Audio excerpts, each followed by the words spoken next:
বিশ্বাস আৰু মৰ্মিতা মিত্ৰ কিন্তু একে নহয় কিন্তু মৰ্মিতা মিত্ৰ আৰু দীপলিনা ডেকা বা প্ৰিয়ংকা ভৰালীও বেলেগ পাৰ্থক্য কিন্তু ইয়াত একো আমি দেখিবলৈ নাপাওঁ একেই তেওঁলোকে গাইছে গান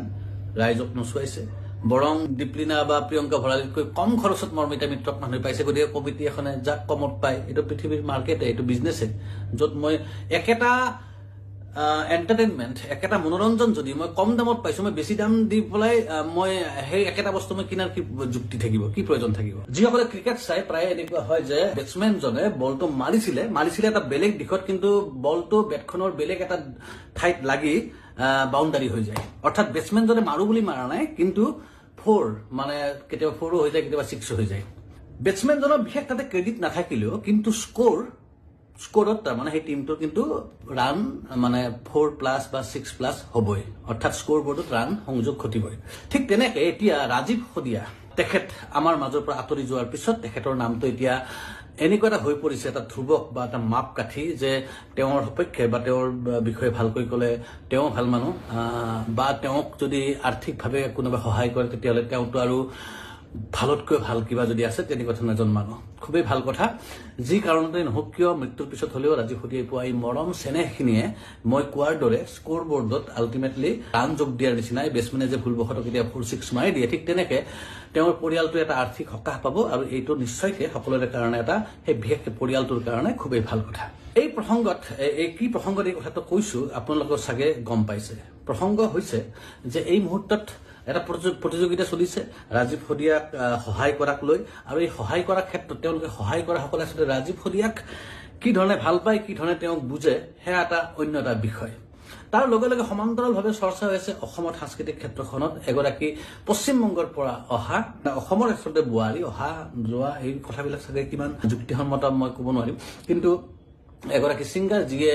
অসমীয়া বহুকেইজন ছিংগাৰলৈকে ভাবুকি কঢ়িয়াই আনিছে কাৰণ তেনেকুৱা হৈছে কাৰণ ক্ৰিয়া প্ৰতিক্ৰিয়াও দেখিবলৈ পোৱা গৈছে অসমৰ বহুকেইজন গায়ক গায়িকাৰ পৰা মৰ্মিতা মিত্ৰ তেওঁ আহি খুব কম খৰচতে খুব ধুনীয়া প্ৰগ্ৰেম কৰে বুলি আমি ছচিয়েল মিডিয়া যোগে জানিব পাৰিছো আমি তেওঁৰ প্ৰগ্ৰেম লাইভ চোৱাৰ সুযোগ পোৱা নাই কিন্তু ৰাইজৰ প্ৰতিক্ৰিয়া ছচিয়েল মিডিয়াত চাই সেয়া খুবেই ভাল যেন লাগিছে আৰু তাক লৈ এটা চৰ্চা হৈছে যে পশ্চিমবংগৰ পৰা অহা এজনী বঙালী ছোৱালীয়ে আমাৰ ইয়াতে গান গাবলৈ দি তেওঁক পইচা দি ধনী কৰাৰ কিবা যুক্তি আছে জানো কিন্তু এই কথাবিলাক পতাৰ আগতে আমি উভতি যাম 1981 চনলৈকে 1981 চনত প্ৰথমবাৰৰ কাৰণে জ্যোতিপ্ৰসাদ আগৰৱালাদেৱৰ ৰচনাৱলীখন প্ৰকাশ হৈছিলে অসম প্ৰকাশন পৰিষদৰ উদ্যোগত আৰু জ্যোতিপ্ৰসাদৰ ৰচনাৱলী প্ৰকাশ হোৱাৰ কেইদিনমান পিছতে অসমৰ এখন দৈনিক কাকতত কলিকতাৰ পৰা এজন যুৱকে এখন চিঠি লিখিছিলে আৰু তেওঁ আপত্তি দৰ্শাইছিলে যে জ্যোতিপ্ৰসাদ আগৰৱালাৰ ৰচনাৱলীখনক অস্ত্ৰপ্ৰচাৰ কৰা হৈছে অৰ্থাৎ তেওঁৰ মূল কিছুমান লিখা তাৰ পৰা গায়ব কৰি দিয়া হৈছে অৰ্থাৎ জ্যোতিপ্ৰসাদ আগৰৱালাক বিকৃতভাৱে উপস্থাপন কৰাৰ এটা প্ৰয়াস চলিছে বুলি তেওঁ অভিযোগ কৰিলে আৰু তাৰপিছতে হুলস্থুল লাগিলে হুলস্থুল ইমান পৰ্যায়লৈকে গ'ল যে এটা সময়ত প্ৰকাশন পৰিষদে নিজৰ ভুল স্বীকাৰ কৰি নতুন সম্পাদনা সমিতি গঠন কৰি আকৌ জ্যোতিপ্ৰসাদ আগৰৱালাৰ ৰচনাৱলীখন প্ৰকাশ কৰিবলৈ বাধ্য হৈছিলে আচ্ছা যিজন ব্যক্তিয়ে কলিকতাৰ পৰা চিঠি লিখি জ্যোতিপ্ৰসাদ আমাৰ আবেগ আমাৰ সকলোৰে প্ৰিয় শ্ৰদ্ধাৰ যিগৰাকী শিল্পী ৰূপ কোঁৱৰ বুলি যাক কয় সেই শিল্পী গৰাকীক বিকৃত কৰাৰ যি প্ৰয়াস চলিছিল তাৰ বিৰুদ্ধে কিন্তু প্ৰথম আৱাজ তোলা মানুহজন আছিলে পশ্চিমবংগৰ এজন বঙালী যুৱক আৰু তেওঁৰ নাম আছিলে হেমাংগ বিশ্বাস হেমাংগ বিশ্বাস এই নামটো যিসকলে জানে আৰু যিসকলে নাজানে তেওঁলোকক এটা কথাই কেৱল কৈ থওঁ যে আমি যিজন ভূপেন হাজৰিকাক চিনি পাওঁ যিজন ভূপেন হাজৰিকাই জনতাৰ শিল্পী হৈ এটা সময়ত উদ্ভাসিত হৈ উঠিছিল সেই ভূপেন হাজৰিকাই হওক বা জ্যোতিপ্ৰসাদ আগৰৱালাই হওক বা আমাৰ প্ৰাণৰ শিল্পী বিষ্ণুপ্ৰসাদ ৰাভাই হওক নটসূৰ্য ফণী শৰ্মাই হওক এই সকলোৰে জীৱন দৰ্শন গঢ়ি উঠাত সকলোৰে নিজৰ শিল্প কৰ্ম সৃষ্টি কৰাত হেমাংগ বিশ্বাস নামৰ এই ব্যক্তিজনৰ বিশেষ অৰিহণা আছিল অৰ্থাৎ হেমাংগ বিশ্বাসক যদি আমি যদি নোহোৱা কৰি দিওঁ এই চৰিত্ৰটো তেতিয়াহ'লে জ্যোতিপ্ৰসাদ বিষ্ণুৰাভা ভূপেন হাজৰিকা এই গোটেই চৰিত্ৰবিলাকে কোনোবাখিনিত ম্লান হৈ পৰিব এতিয়া হেমাংগ বিশ্বাস বঙালী নে অসমীয়া হয়তো তেওঁৰ উপাধি চালে তেওঁ বঙালী বা তেওঁৰ মাতৃভাষা চালে হয়তো তেওঁ বঙালী কিন্তু তেওঁ এজন অসমীয়া হয় নে নহয় হেমাংগ বিশ্বাসৰ এই প্ৰসংগটো কিয় লৈ আহিছো মৰ্মিতা মিত্ৰৰ প্ৰসংগত আমি এই বিষয়ে আৰু অকমান আগলৈকে যাম তাৰ কাৰণে আপোনালোকে যদি শুনা নাই এবাৰ শুনি ল'ব সুমন চট্টোপাধ্যায়ৰ এটা গান যিটো গানত তেওঁ কৈছিলে যে তেওঁ এনেকুৱা এখন দেশ বিচাৰে এনেকুৱা এটা সময় বিচাৰে য'ত নেপালী ল'ৰা এটাই হাতত গীটাৰ লৈ কলিকতাত নেপালী ভাষাতে গান গাব পৰা এটা যাতে পৰিৱেশ সৃষ্টি হয় তেনেকুৱা এটা চিন্তা চৰ্চা কৰি পৃথিৱীত চলি থকা সময়ত যেতিয়া কোৱা হয় যে শিল্পী বা শিল্পৰ কোনো ভাষা নাথাকে শিল্পৰ কোনো দেশ নাথাকে সীমা নাথাকে সমস্ত পৰিধি ভাঙি শিল্প বা শিল্পী আচলতে অৱস্থান, তেনে ক্ষেত্ৰত আমাৰ চুবুৰীয়া পশ্চিমবংগৰ পৰা অহা এজনী ছোৱালী ইয়াত গান গোৱাক লৈ বিতৰ্ক কিয় হৈছে বা বিতৰ্ক হোৱাটো প্ৰয়োজন নাই। আমাৰ অসমৰ যদি কোনোবা এগৰাকী গায়িকা দীপলিনা ডেকা হওক, প্ৰিয়ংকা ভৰালী হওক, কোনোবা গৈ যদি কলিকতাত আজি দপদপাই থাকিলেহেঁতেন, আমিয়ে গৌৰৱ কৰিলোহেঁতেন যে আমাৰ অসমৰ পৰা গৈ আজি কলিকতাত, দিল্লীত, বম্বেত, লণ্ডনত গৈ হুলস্থুল লগাই আছে, আমি গৌৰৱ কৰিলো। এতিয়া তেনেস্থলত কলিকতাৰ পৰা আহি যদি কোনোবাই ইয়াত হুলস্থুল লগাইছে, তেতিয়াহ'লে আমাৰ আপত্তি কৰাৰ কিবা থল থকাটোৰ প্ৰয়োজন নাই। প্ৰয়োজন আছে নে নাই আকৌ এবাৰ আপোনালোকে চিন্তা কৰি চাব। মনলৈকে অহা প্ৰশ্ন কিছুমান কৈ আছো, কিয়নো হেমন্ত বিশ্বাস আৰু মৰ্মিতা মিত্ৰ কিন্তু একে নহয়। কিন্তু মৰ্মিতা মিত্ৰ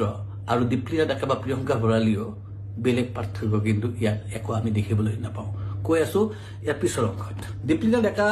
এই নামটো মই লৈ আছো, দীপলিনা ডেকা অকল নহয়, আমি সকলোৱে কল্পনা কৰি ল'ব পাৰে নিজৰ নিজৰ এগৰাকী গায়িকা। দীপলিনাক মই আচলতে পাই থাকো কাৰণে তাইৰ নামটো পটককে মুখত আহি গ'ল। কিন্তু কথাটো হ'ল যে দীপলিনা ডেকা আৰু মৰ্মিতা মিত্ৰৰ মাজত পাৰ্থক্য কি, প্ৰিয়ংকা ভৰালী আৰু মৰ্মিতা মিত্ৰৰ মাজত পাৰ্থক্য কি? পাৰ্থক্য জানো কিবা আছে? একেই, তেওঁলোকে গাইছে গান,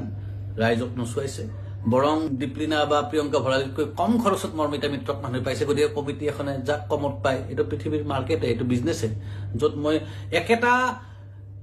এণ্টাৰটেইনমেণ্ট, একেটা মনোৰঞ্জন যদি মই কম দামত পাইছো, মই বেছি দাম দি পেলাই মই সেই একেটা বস্তু মই কিনাৰ কি যুক্তি থাকিব, কি প্ৰয়োজন থাকিব? কথাটো হ'ল দীপলিনা প্ৰিয়ংকা ভৰালীহঁত কোনোবাখিনিত ব্যৰ্থ হৈছে নেকি এজন আৰ্টিষ্ট, এজন শিল্পী হিচাপে, এজন কণ্ঠশিল্পী হিচাপে? অকল দীপলিনা প্ৰিয়ংকা ভৰালী বুলি নহয়, XYZ অসমৰ প্ৰতিজন গায়ক গায়িকাৰ কথা কৈছো। অকল গায়ক গায়িকা বুলিয়ে নহয়, চিনেমা পৰিচালক, নাটকৰ পৰিচালক, লিখক, সাহিত্যিক, বৰ্তমান সময়ত তেওঁলোকৰ আচলতে যি ভূমিকা থাকিব লাগিছিল সেই ভূমিকা পালন কৰাৰ ক্ষেত্ৰত ব্যৰ্থ হৈছে নেকি এবাৰ চিন্তা কৰি চাব লাগে। যদিও বা এতিয়া প্ৰসংগত মৰ্মিতা মিত্ৰ, তেওঁ ছিংগাৰ কাৰণে আমি ছিংগাৰৰ উদাহৰণেৰে কথাটো কৈ আছো, কিন্তু এই কথাটো শিল্প কৰ্মৰ লগত জড়িত প্ৰতিজন ব্যক্তিৰ লগতে আচলতে এই প্ৰশ্নটো প্ৰাসংগিক। এতিয়া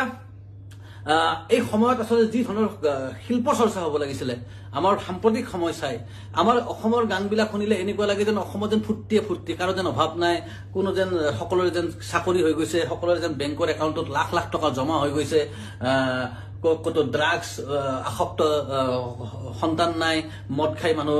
ৰাস্তাত পৰি থকা নাই, চাৰিওপিনে যেন সুখ আৰু সুখ, এনেকুৱা ধৰণৰ লাগি যায় গানবিলাক দেখিলে। ফূৰ্তি, প্ৰেম, তোমাৰ চকু, তোমাৰ হাঁহি, তোমাৰ চুলি, তোমাৰ কিবা, আৰু তাৰ মাজতে যেন গোটেই চিন্তা ভাৱনাবিলাক শেষ হৈ গৈ আছে।